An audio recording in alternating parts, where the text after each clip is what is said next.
Asalaamu calaykum waraxmatullaahi wabarakaatu. Waa idin salaam dhammaan walaalahay Soomaaliyeed meel kastoo joogtaan. Waa mar kale walaashin xabsa shire kusoo dhawaada channelkayga hooyada maanta waxaan rabaa inaan ka hadlo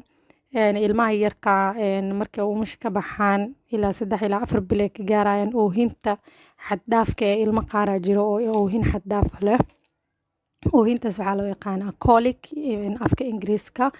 Colic ayaa loo yaqaanaa. Colicgana ma ahan wax oo cudur oo keeno ilaa haddana khubarada caafimaadka way fahmi waayeen sababta keento ilmaha inay saas u ooyaan. Cunuga wuxuu ooynayaa sabab la'aan asagoo caafimaad qabo oo wax ciladana aan haysanin ayuu wuxuu leeyahay oohin xad dhaaf ah oo zaid u badan. Oohintaasoo ah mid joogto ah oo maalintii cunuga 3 saacadood 4 saacadood inuu ooyaa laga yaabaa. Oohintaasna waxaa la dhahaa badanaa waxay imaataa maqribadii xilliga waana xilliga waalidka uu aad u daalan yahay. Taasna waxay keentaa stress hooyada iyadoo maxanaa weli umul ama umushi markaas ka baxday iyo aabihii oo daalan inuu yacni stress iyo walwal badan uu gurigaas ka dhasho maadaama cunugan yacni si kasta haddii la yeelo la console gareeyo uusan console gareysmaynin yacni uusan sabis dhan u yeeleynin si kastoo naas loo siiyo si kastoo caano loo siiyo si kastoo loo qaado waa uu ooynayaa. Marka waxaana la yiraahdaa ma jiraan wax sabab gooniya oo keeno waxyaabo yaraa jiro oo loo aaneeyo oo la dhaho waxaa laga yaabaa way keenaan. Marka calaamadaha lagu garto cunuga inuu colic uu haayo maxaa waaye inkastoo ilmaha colic uu jiro haddana waxaa laga yaabaa inuu yacni jiro kale ay jirto laakiin haddii uu colic haayo maxaa ku garan kartaa cunuga colic inuu haayo waxaa ku garan kartaa oohintiisu xad dhaaf taasoo moodo cunuga in lagu dhagan yahay ama la qaniino ama xanuun uu ku dhagan yahay zaid uu u ooyo yacni oohin oo yacni oo neefta xataa uu la jiido oo marka qaar ma arkino cunug marka jug ay gaarto siduu u ooyo ma arkino oohin zaid inuu ooyo cunuga inuu maxaa la dhahayay haddii aa wax siisid uusan sasabmaynin markii xataa oohinta ay yaraato inuu dareemayo ciil zaid inuu dareemayo waqtiyada oohintana way tahay waqti gaar oo aad predict gareyn kartid ama aa saadaalin kartid yacni cunuga hadda xilliga ooyra baa la gaaraa camal xilli aad dhigi kartid uu ooynayaa ugu badnaan maqribka ayay dhacdaa. Maxaa la dhahayay cunuga inuu wejiga ka gaduuto faruuraha iyo agagaarka afkan uu ka cadaado also waa calaamad lagu garto cunugaas colic inuu haayo.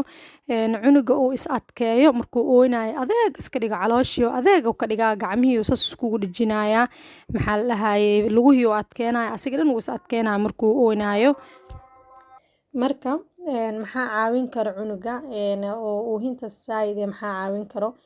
cunuga markii naaska hooyada ay siiso ama caanaha la siiyo in la daacsiiyo oo yacni asoo la daacinin oo la dhigo ma fahantay ilmaha inta badan waxaa la hawada caloosha ugu xiriirmato ayaa oohintaas badan kareeto yacni cariiri oo caloosha uu dareemayo cunuga. Maxaa kale cunuga in oo yacni aarya laga keeno caloosha ma aragtay oo dhuuso macnaha lugaha markin oo u soo qabanaysaa inaa yacni lugihiisa fidisid calooshiisa geenay haddana waa fidinay waa geenay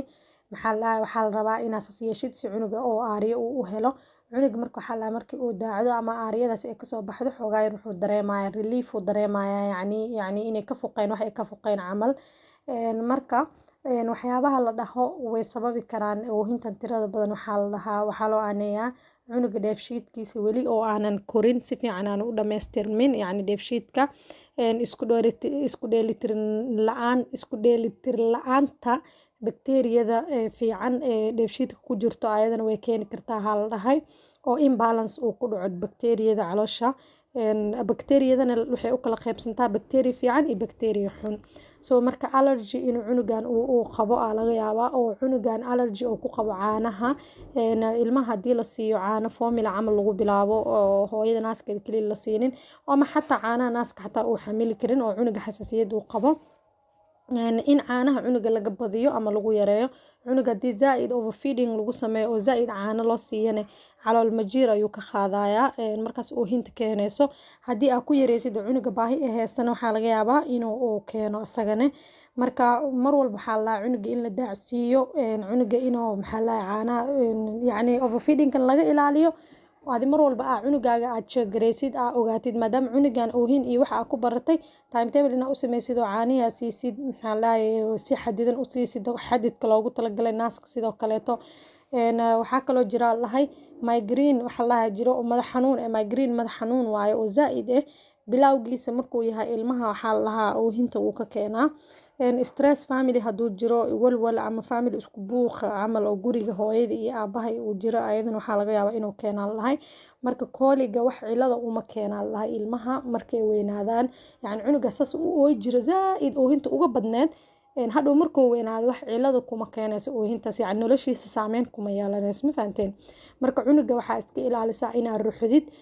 maadaama uu cunugan aad u ooynayo aad rabtid inaad sabtid oo maxaa lahaye uu kuu degsado oohinta joojiyo oo waalidka qaar waxay sameeyaan way ruxaan cunuga ruxitaanka zaaidka especially madaxa lagu ruxo uma fiicno waxay keeni kartaa maskaxda damage inuu uga imaado cunuga oo maskaxdaas dhibaato ay kasoo gaarto marka ruxitaanka in laga ilaaliyo cunugaaga inaad si toos garabka aad saartid yani madaxiis kor u haysid inaad meel uu ku dangiigsada u sameysid camal barkin camal markaad dacsiisid oo cunugan asoo hurdeenin oo naaska asiisid inaad xoogaa yar korkor upright inaad u dhigtid ma fahantay cunuga upright loo dhigo korkor loo dhigo si oo yani falaada ugu seexanin oo caloosha wixii hawadii iyo wixii ay ku laaban cunuga marka oohinta ka badato xataa hawo badan uu laqaaya marka mar walba in la daacsiiyo aarya laga keeno waxyaabahaas caawin karo marka waxaa rajeynaya inaa waxuna ka faa'iidi doontiin lasii shargareeyo hooyooyinka kaleeto iyo hooyooyinka ay ku cusub tahay muhiimada waxaana aniga u sameynaya waxaa waaye inaa caawiyo hooyooyinka yani oona aqoonin ama aan haysanin qof la taliyo oo waalid oo u sheego marka cilad ma ahan oohinta way iska dhacdaa ilmaha adduunkana way ku dhacdaa Soomaali kaliya ma ahan marka waxaa rajeynaya waxuna ka faa'iidi doontiin waa mahadsantiin dhamaantiin waa hooyooyin kale u sii shargareeya jazaakumullahu khayr salaamu calaykum waraxmatullaahi wabarakaatuh